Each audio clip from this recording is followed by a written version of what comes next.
Good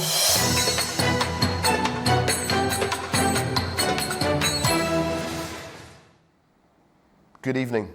An angry feud between the world's richest man, Elon Musk, and UK Prime Minister Sir Keir Starmer shows no signs of abating. The public argument, which began on Mr. Musk's social media platform X, started with severe criticism of the UK government's handling of historic child sex abuse cases, and accusations of cover-ups and conspiracies have abounded ever since. Well, Mr. Starmer's team has hit back with complaints that Elon Musk should not be attacking the government performance of a foreign ally so strongly. But at the heart of this war of words remains the survivors, the very real victims of the most appalling and depraved criminality. So how on earth do the politicians, policymakers and police chiefs find a way through this most polarised of problems? Well, joining us to discuss this tonight is the broadcaster and journalist Philip Churm. Philip is someone with experience of reporting and investigating on UK-based race relations issues. But before we get into the detail, let's now go to our correspondent in London, Aitan Ablasli, who summarises the latest on this topic. Hi Guy, well here in London and right across the UK, feelings continue to run very high. Politicians, campaigners and public figures on all sides of this argument have continued to raise the temperature of the debate. Many victims of these horrific crimes have also been speaking publicly in recent days. Let's just remind ourselves of the story so far. Prime Minister Sir Keir Starmer is facing scrutiny over his tenure as Director of Public Prosecutions from 2008 to 2013, with critics alleging that the Crown Prosecution Service under his leadership failed to adequately prosecute grooming gangs, allowing perpetrators to evade justice. In response to these allegations, there have been calls for a new national inquiry into grooming gangs to assess past failures and implement effective measures to protect vulnerable individuals. However, the Labour government led by Starmer has recently blocked a proposal for such an inquiry, arguing that existing investigations are sufficient and emphasising the need for immediate action over further inquiries. Adding to the controversy, entrepreneur Elon Musk has publicly criticised Starmer's record on this issue, accusing him of complicity in covering up grooming scandals. Musk's comments have intensified the debate, leading to discussions about the appropriateness of public funding for Musk's ventures, given his outspoken criticism of the UK government. Well, this is a scandal where people hold different views on both sides of the Atlantic. Benji Hire reports for us now from Washington, DC, with the latest on the Musk perspective. Hi Guy, Elon Musk continuing to share his voice on his social media platform X, reigniting that political row about gangs of men who groomed girls in England over several decades. The tech billionaire has shared a flurry of posts, many of which I should say are unsubstantiated claims, alleging Prime Minister Keir Starmer and other senior politicians in Britain of covering up the scandal, often using incendiary language towards members of Parliament who have worked tirelessly on sexual assault inquiries. Now, the Tesla's CEO has intervened in the affairs of multiple European nations of late, suggesting even that Brits be, quote, liberated by America. This is not new behaviour. Musk, who is of course lined up for a senior role in Donald Trump's administration, at the time took a rather dim view of Sir Keir's robust response to far-right riots that broke out in England last year following a deadly stabbing attack against young girls. He's also more recently backed Nigel Farage, who's the head of the smaller Reform UK party, describing him as a free speech absolutist, before then suggesting that he actually doesn't have what it takes after refusing to endorse endorse a far-right activist currently serving jail time in Britain. What all of this does is raise the stakes, really, for the so-called special relationship given Musk's alliance with President-elect Donald Trump. I mean, when 100 activists from the governing Labour Party in the UK were sent here to the United States to campaign for Vice President Kamala Harris, it was Elon Musk who accused Keir Starmer of illegal election interference. Donald Trump won that election, and so whilst Prime Minister Starmer may now wish to build bridges with his soon-to-be counterpart across the Atlantic, navigating that partnership has been made more difficult because facing up to Musk means standing up to a close confidant of the next US president. Benji Hire for A News in Washington, D.C. Benji Hire there for us in Washington, D.C. Now, delighted to be joined by Phil Chum. Phil, you're someone with a lot of experience when it comes to reporting on how terrible events like have occurred in the UK can then lead to impact race relations. So from that perspective, just tell us about what you've noticed about how this case has unfolded. Well, there's always been that connection between the success or otherwise of an economy and race. When an economy is doing less well, there's a tendency to blame minorities and to tend to pick them out as being somehow responsible for that. Mix that into the cocktail with the desire to protect our dearest, closest loved ones, our children, our young people. And then those two things come together to create this quite inflammatory situation whereby people are being targeted for focusing their attention on young children in a bad way. So it's a combination of the economy, it's a combination of the environment, but it's also intertwined with quite a lot of misunderstanding as well.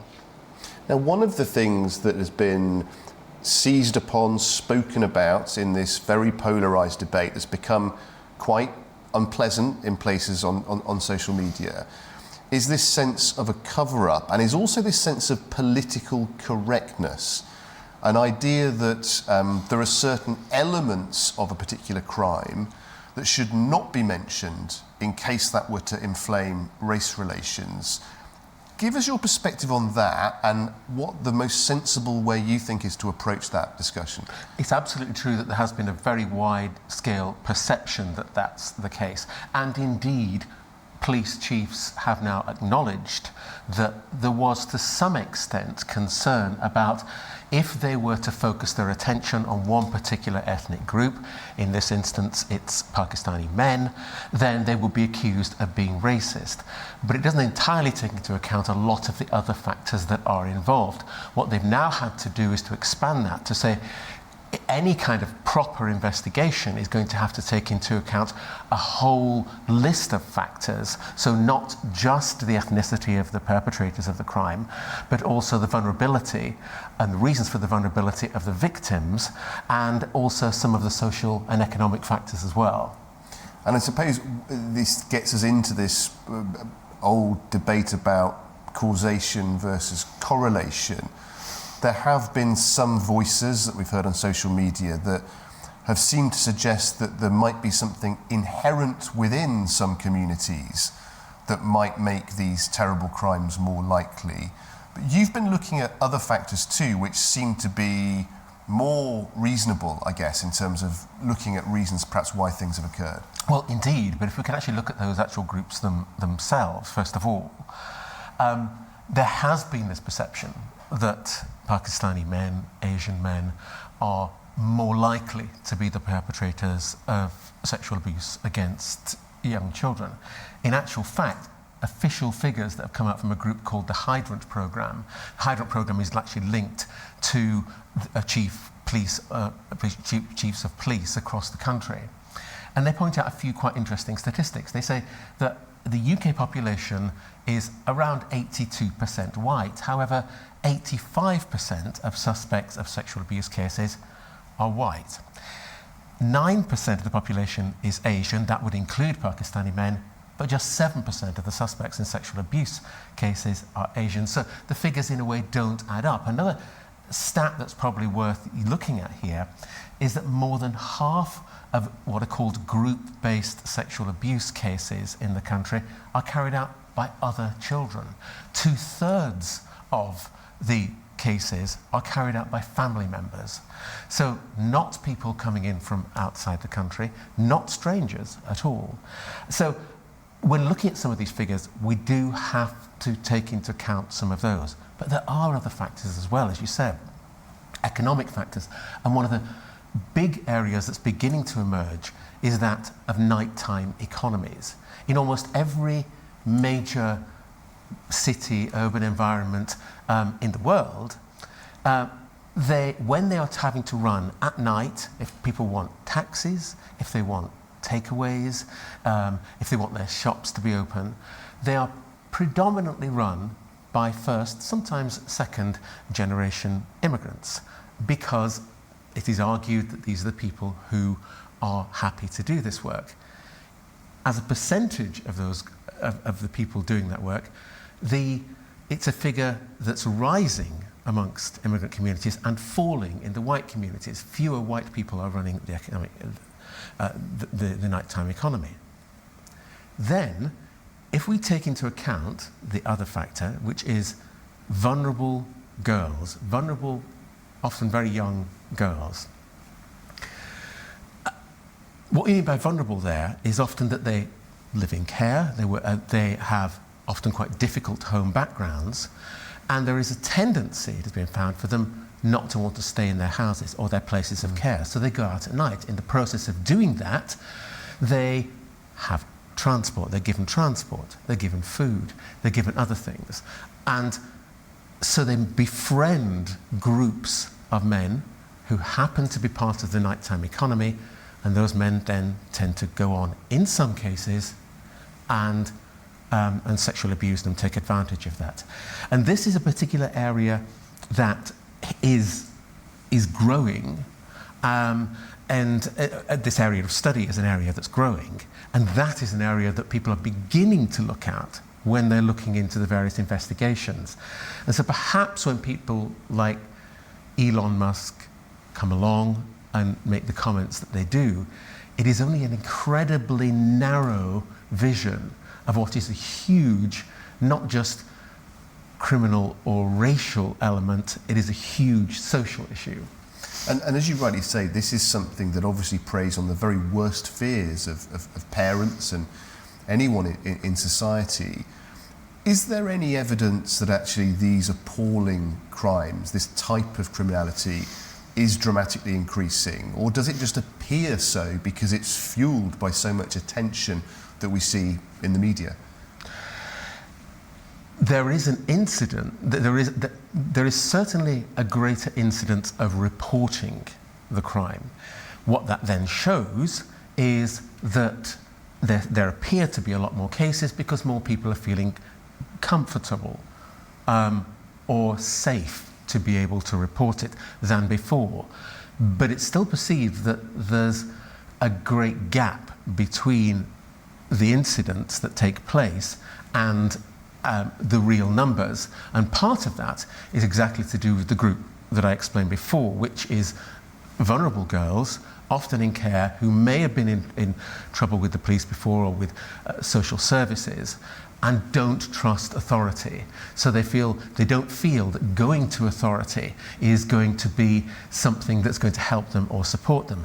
So it is still believed that there are lots of unreported cases, but whether in reality across the board it is increasing or decreasing, it's quite uncertain. Very interesting. And turning to the politics again as part of this, what way forward now for, it seems that very much like some debates on social media, that this has now become so polarised that it's very difficult to have a nuanced conversation, very difficult to find a way of acknowledging the obvious pain of many of the victims of these appalling crimes, but also making sure that the action taken is sensible and proper and genuinely helpful. How is it possible now that politically in the UK that a sensible route through this is found? That's the $64,000 question. The link between race relations and politics has always been a huge one. It was on the agenda from almost the moment that Keir Starmer walked through the doors of 10 Downing Street. Very quickly, we had a case of which was well reported, where some children were stabbed in a sort of club in Southport. It resulted in a vast amount of misinformation on social media, which led to riots, quite severe riots, and it was Asians, it was asylum seekers, it was minority groups that were targeted entirely. The debate was entirely about how we can integrate, and there were then accusations as to whether Keir Starmer was treating the white members of the population the same as immigrants, and he ended up being called two-tier Keir. So the debate is there, and certainly the people on the right of British politics at the moment are using immigration probably more than anything at the moment in order to be able to try and hammer the party that's in power. There is an argument to say that as the Conservatives lost quite badly in the election, they're still trying to find out what their main policies are and where they should focus them. And as a result of that, this has become a great opportunity for them because they can focus on this one thing. I suspect, and this is just crystal ball gazing, that as we go further down, that after Donald Trump is settled in the White House and Elon Musk is settled into his new role there, it will begin to get a little bit quieter as the Conservative Party begins to re-establish itself, initially as a credible opposition. Then it will also begin to die down, and other factors will begin to take place. But it won't stop the debate about how much should be done to protect those most vulnerable people in our society. There still hasn't been an effective report. A previous report made recommendations which haven't been effectively acted on. So it's going to come back, but how it comes back is anybody's guess. And that's the politics in the UK. And you mentioned Mr. Musk there becoming more established. He's obviously now moving into this government role for the first time. Is it possible to get into the mind of Elon Musk to understand what's driving this? Is it a purely just concern for the victims of these terrible crimes? Is it also about a passion for extending the scope and severity of free speech across the world? What do you think's driving him, and how far is this going to go now? How do you see this playing out politically? Supporters of Elon Musk say it is entirely about free speech. It is about ensuring that social media platforms like his own X can be useful tools for change and for information, and that should be international as well as national. Critics of Elon Musk would say he's playing a game, and he's playing a game to see just how much he can influence politics in Europe, because similar debates have been established in Germany, where he has implicitly expressed some support for the FDR there. Of course, there have been discussions between Britain's Nigel Farage, who is seen to be on the right of politics, and also Elon Musk.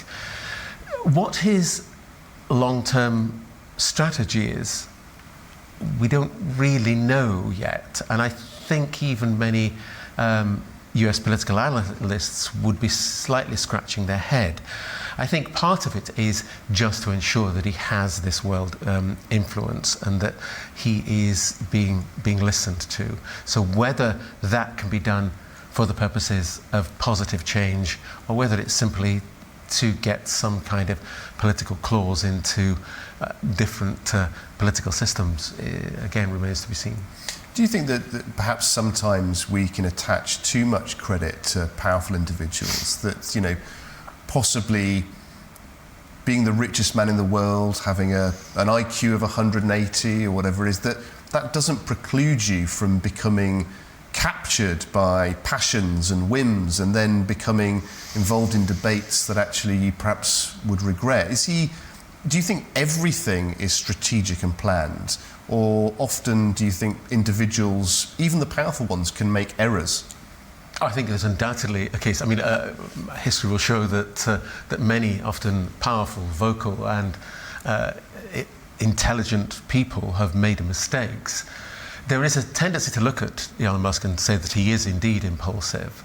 There isn't, but there is also the contrary is the case, to be able to say that he is also quite well organised. You know, he's on his industrial level to talk about his companies like Tesla and his SpaceX and his Starlink systems. You know, these are quite well planned setups, which are having a huge impact in terms of how we think about space travel, transport, the internet. But some of his political ideas appear at this stage to be quite impulsive and not very well thought out. I think we associate that in some ways with a Donald Trump who was keen to get into the White House.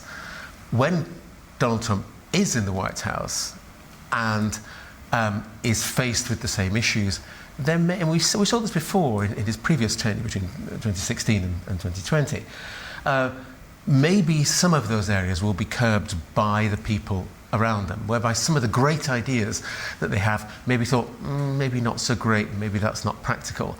And I think with Elon Musk being so close to Donald Trump on that level, we may see the same thing. We may see him, you know, draw back a little bit and concentrate on domestic issues and perhaps just on the industrial side of his international operation. Well, it'll certainly be fascinating to see how all this plays out. Phil, thank you ever so much for joining us in the studio. And that is all we have time for on this edition of Newshour. Thank you very much for watching. Please do stay with us on A News for plenty more news and analysis. And from all of us here in Baku, we wish you a very pleasant evening ahead.